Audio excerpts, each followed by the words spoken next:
Hey, it's Golden Buddha here, back with some more RPG stories for your listening entertainment. Today we have the continuing chronicles of the Emergent Situations Response Team, also known as ESRT.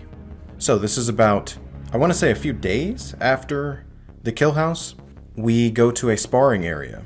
There's other students training there. We face off against a sergeant. We all line up, and he calls out to us. He says, "Hey, step up, Jet. You're up. Let me see what you got."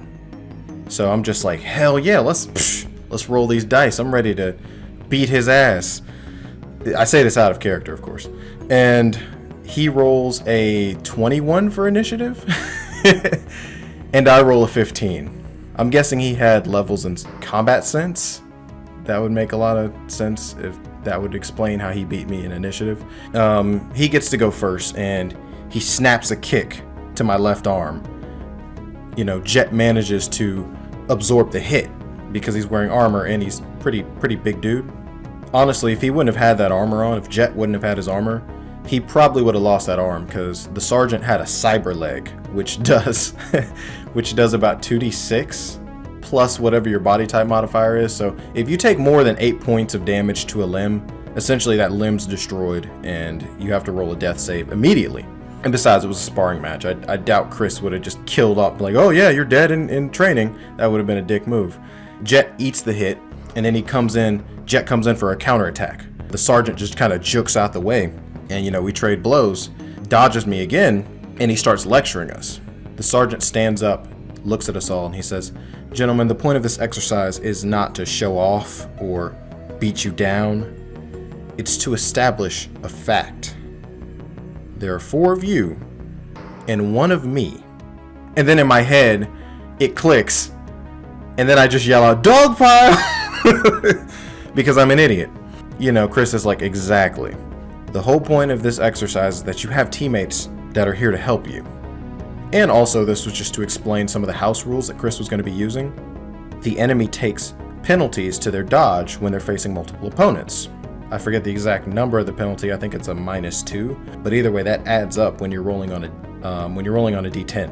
The sergeant motions to Takeda. He says, "Hey, come on up and help your partner." Takeda stands next to Jet, and they start slugging it out with the dude. We actually don't manage to hurt him. We just spar for a few more rounds, just to kind of get the feel of fighting alongside your partner. And then after a bit, the sparring stops, and the sergeant says, "All right, that's enough." The sergeant goes on to explain that sometimes you're not going to be facing a cyborg, with 4 arms. Yeah, that's what we're for, but you're not always going to be facing somebody like that. Sometimes you're just going to be facing maybe a scared kid with a gun. And that's a little bit of foreshadowing. But we'll get to that in a later episode. So, he tells us this, and then he directs us to go on to Miss Bell, Officer Bell, for some live fire training. And we're just like, "Yes, sir." So we make our way there. Upon arriving, we see this muscular woman in full Metal Gear armor, fully plated, holding a big-ass gun. "Well, now that you're here, your objective is to reach me." So she backs up about 300 meters and puts herself in the center of the arena, and the arena starts terraforming, and there are blocks of cover for us to hide behind. The alarm sounds, and it's go time. So immediately we all slide into cover. So in turn, Noah says, "I move to the nearest block." Then I say, "I move to the nearest block." Then Jack says, "I move to the nearest block." Then Nick says, "I move to the nearest block." And then I shout out, wait, hold on. We all can't be behind the same block. These blocks aren't big enough for all of us. So I end up moving to the second nearest block. And then we all start rolling initiative. Officer Bell starts spraying us with the K, just spraying all over, just trying to suppress us.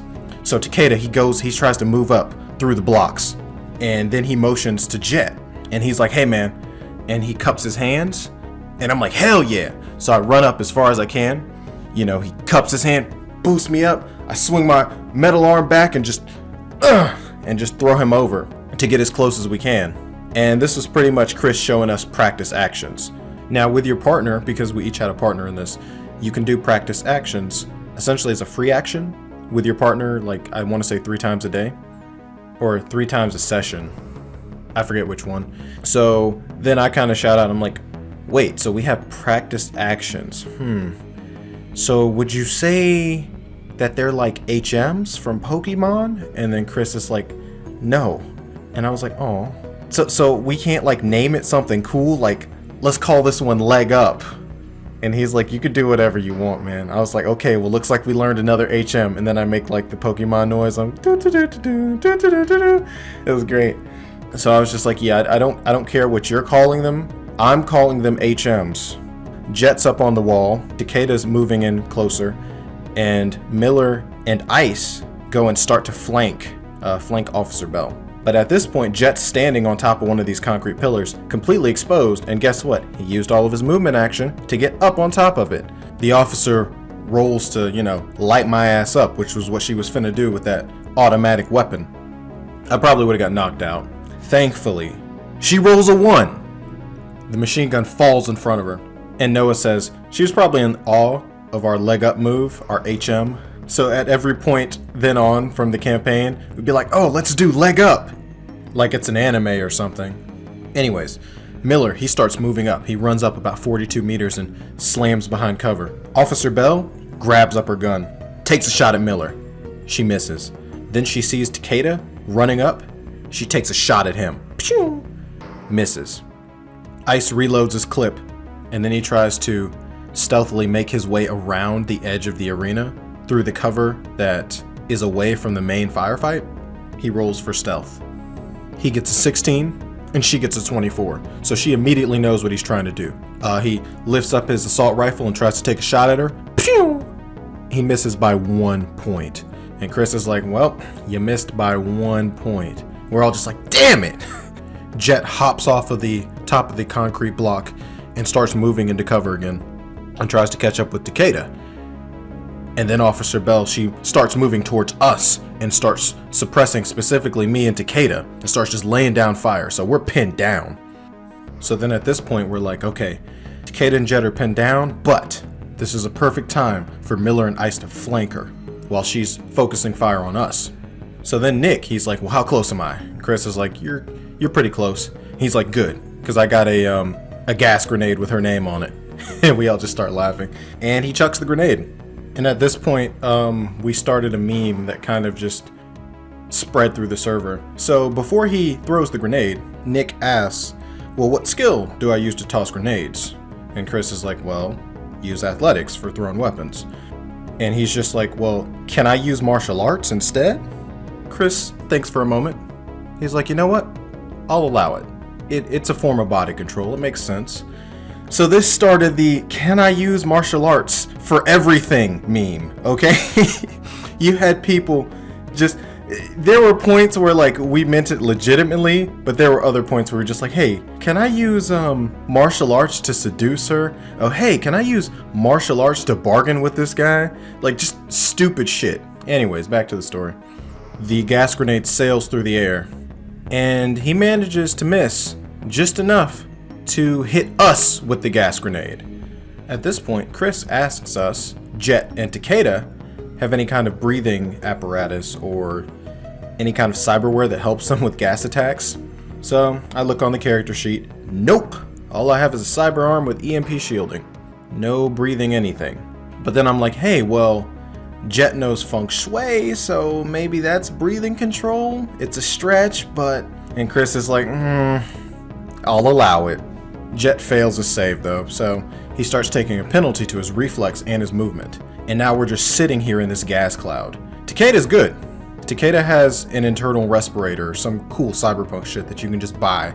Me, on the other hand, I gotta get out of this gas cloud. So I'm just like, okay, shit. She's suppressing us, so now I have to make a reflex check. I roll it. Somehow, I manage to beat her. And I make it to another slot of cover. And I'm like, come on, Takeda. And Takeda's like, no, I have a plan. And then Nick blurts out, he's like, this whole thing was part of our plan to confuse the enemy. See, she doesn't know what to expect now. And of course, we're all like, yeah, that's cap. You just failed your roll, but whatever. It was funny. Our opponent moves up. And as she moves up, Takeda pops up from cover and fires a 3-round burst. And the bullets just ping off of her legs. She tosses a gas grenade at Ice. And it lands right in front of his feet. It goes off and he starts coughing everywhere, and he starts taking penalties to his reflex and his movement. And then Chris is like, well, what are you doing, Nick? And Nick's like, well, I'm not gonna try to shoot, with all this coughing and shit going on. So I'm just gonna pull out some eye drops, try to take a breather. And Chris is like, you're wearing a helmet right now. And where'd you get the eye drops from? Takeda fires another 3-round burst, but this time it's a cold shot to the head. He's trying to end it. He's done. He's done with this foolishness. Unfortunately, none of his rounds penetrate. They bounce off. But she does have to make a stun save because, 3 bullets just hit her in the helmet. Doesn't matter if you're armored. If you get hit in the head with a bullet, it's gonna knock you around a bit.